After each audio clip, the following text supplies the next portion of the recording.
Welcome back, everybody, to my channel, Dynamite Reads. I hope you are doing great. I do not post videos as often as I would like to anymore due to my new schedule. And I don't get as much reading done, unfortunately. But I do read still every day because I can't not read. Today, my second take at a video because I didn't like the first one, and that's part of the reason I don't post as often is I'll record something and I won't like it and then I'll redo it, and then I'm still trying to get used to making videos and trying to figure out my way of doing things, so it's taking a bit. Anyway, on to what today's video is about, which is The Ballad of Songbirds and Snakes by Susan Collins. This is the Hunger Games prequel, and I gave it a 2.5 stars, unfortunately, which is sad because I love the Hunger Games trilogy so much. It is very significant in my life. I started reading it during a very difficult time in my life. And then, even though that wasn't, that great, it ended up being like a comfort read. So anytime I'm going through a rough patch, I've sort of picked it up. And then, on a good note, Catching Fire was the first movie my boyfriend went and saw together. And so that was significant. And then we went and saw, Mockingjay Part 1 and 2 together. So it has some nostalgia and some significance in my life. And so I was very hesitant about there being a prequel about snow anyway. I didn't want one about snow. I wanted one either with literally anyone else from the Hunger Games trilogy or just completely new people. Like, why did the districts rebel in the first place? You know what I mean? Snow's rise to what he becomes in the Hunger Games trilogy was not what I wanted. You can see the small, subtle choices he makes that snowball. Get it? All the small choices he makes that snowballs into what he becomes. But being inside his head was so boring. Our story is during the 10th Hunger Games, and up to this point, the games have been super boring. Nobody is interested in watching, so it's not really serving its purpose, It's not, the Capitol's not engaged, and the districts aren't very engaged in it as well. And so this is the first year where they have mentors. They're using the students from the academy, like Snow. And then you see Snow kind of make some recommendations of, they're already half starved before they even make it to the arena. So they should be able to provide sponsors to provide food, things like that, in order to give them something to fight over, to fight for, because up to this point it's quite literally the Hunger Games.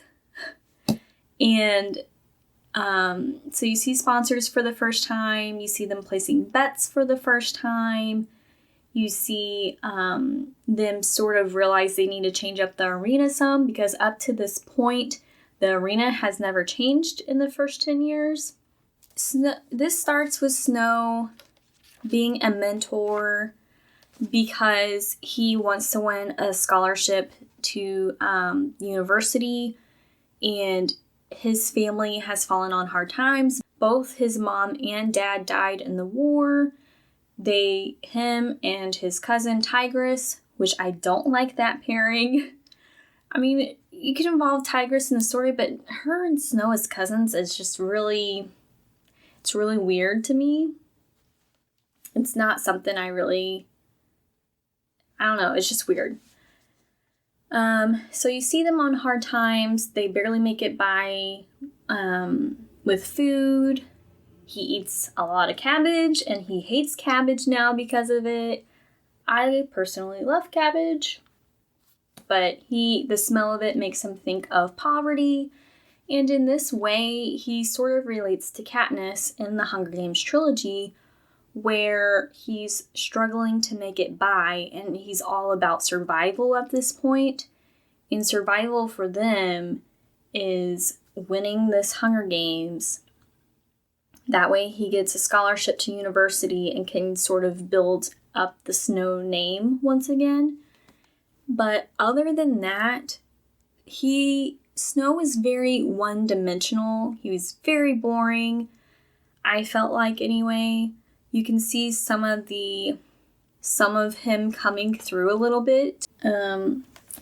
On the back of this book, it says, ambition will fuel him, competition will drive him, but power has its price. And he just didn't feel very ambitious to me. All of the adults that he interacted with, like the creator of the Hunger Games and the head game maker, they could see right through him. They knew what he was doing when they're like, oh, you should go take care of your friend, Sejanus. And he's like, he's not my friend. But he always took up for him and always took care of him. And I guess in a way it was a way of self-preservation for him to get food from Sejanus' mom. Because again, they didn't have a lot of food and his mom made a lot of food. So it just sort of felt like self-preservation. And I don't know, his love interest didn't make sense. You know what I mean? They were total opposites. They had completely different views on the Hunger Games, on morals, everything. And his love interest was very into singing and mockingjays, and he hated them to the point where he's like, we should kill them all of the mockingjays that are in the wild. So it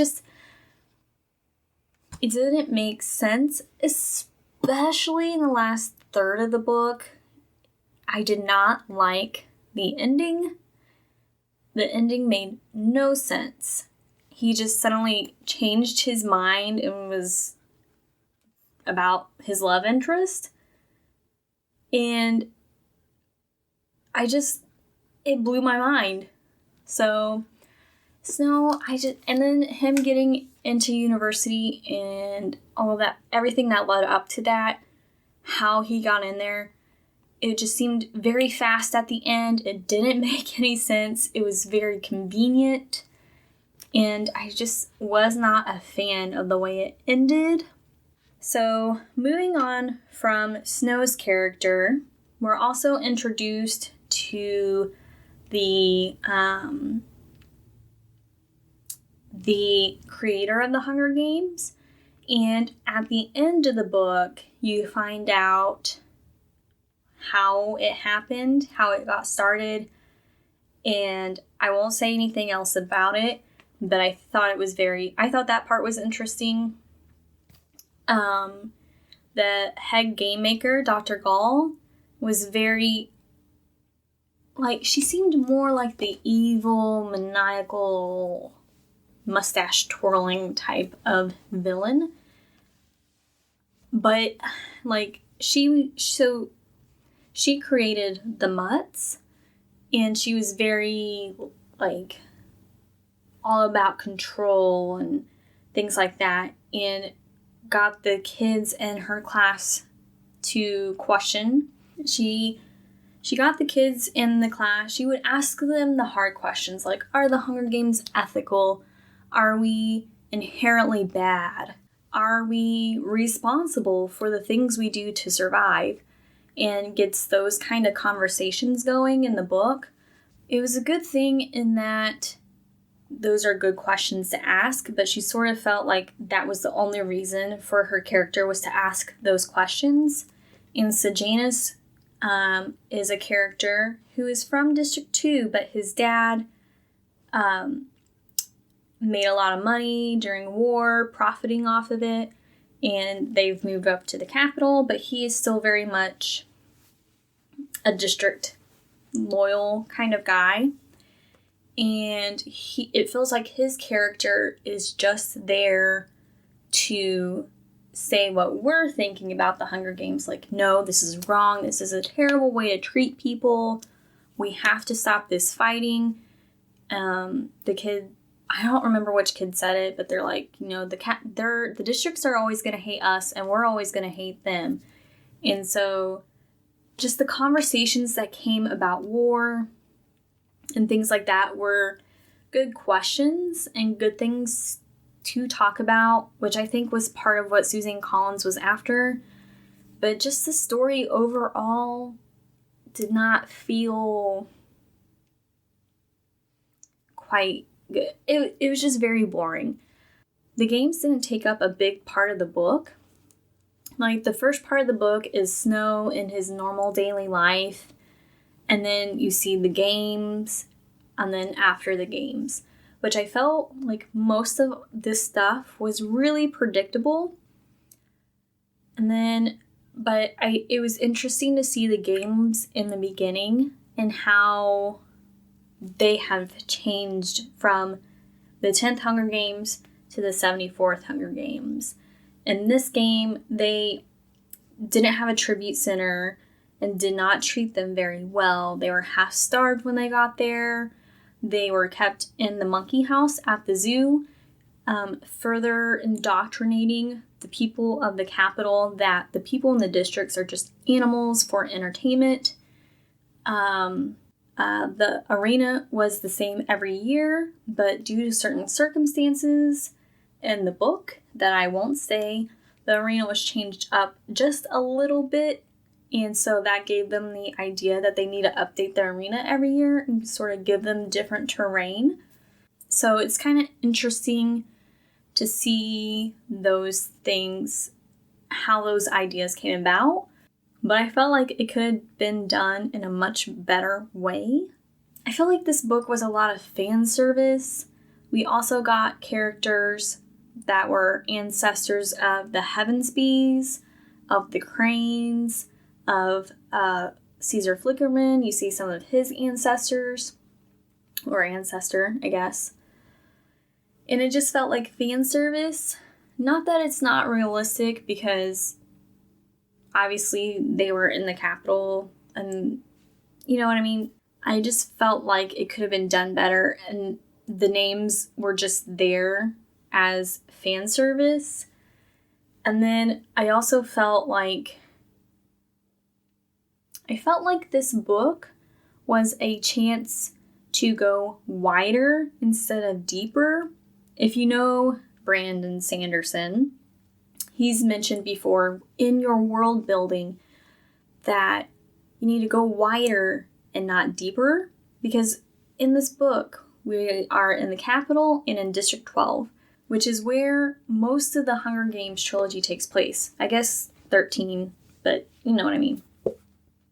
Like, Snow could have mentored a different tribute from literally any other district, and we still could have had the same outcome. But instead, we get to see literally every single spot where Katniss visits in the Hunger Games trilogy, and I just feel like I would have liked to have seen something different.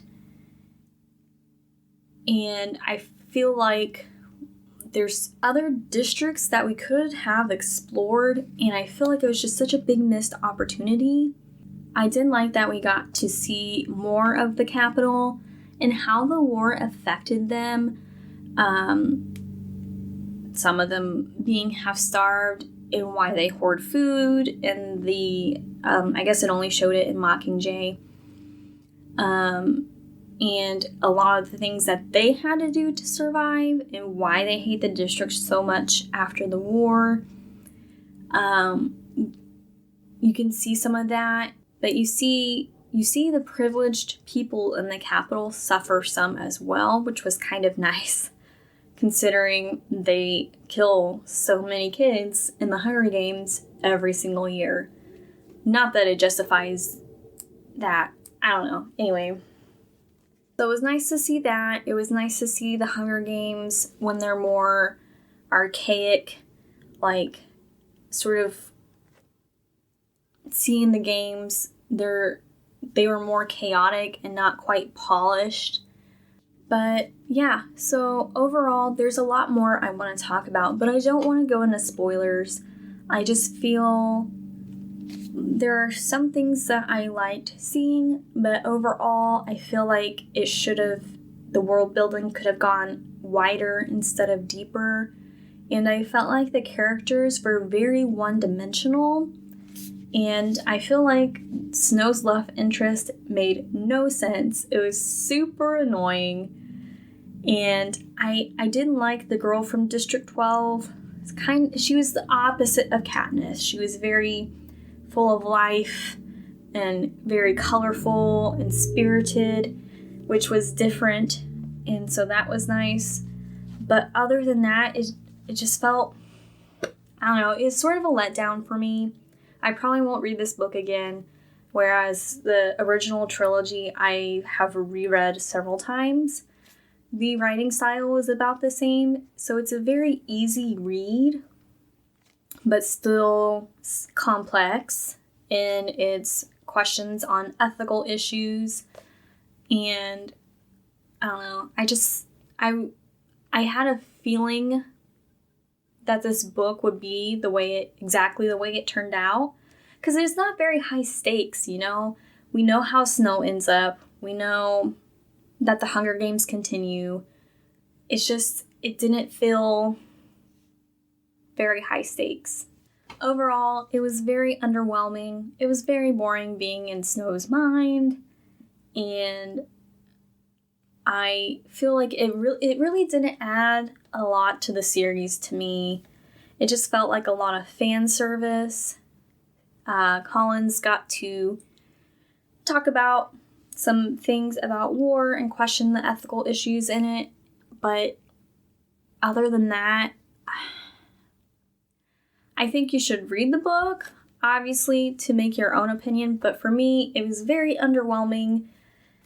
And I had to force my way through it. So, unfortunately, very predictable, and everything. There's a couple things that surprised me as far as the plot, but for the most part,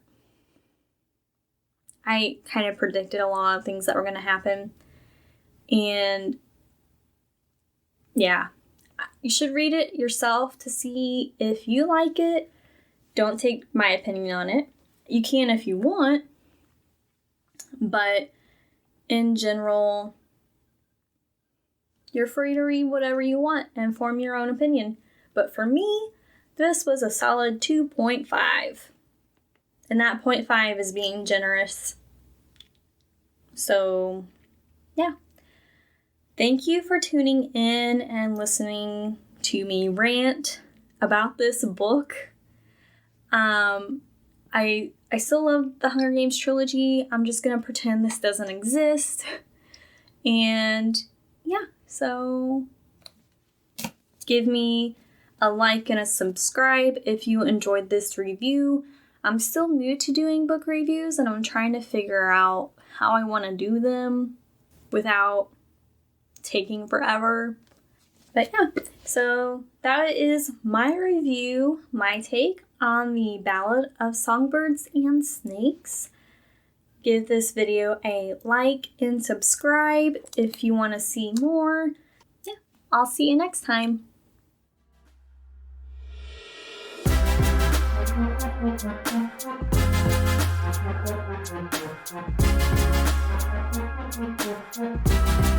Thank you.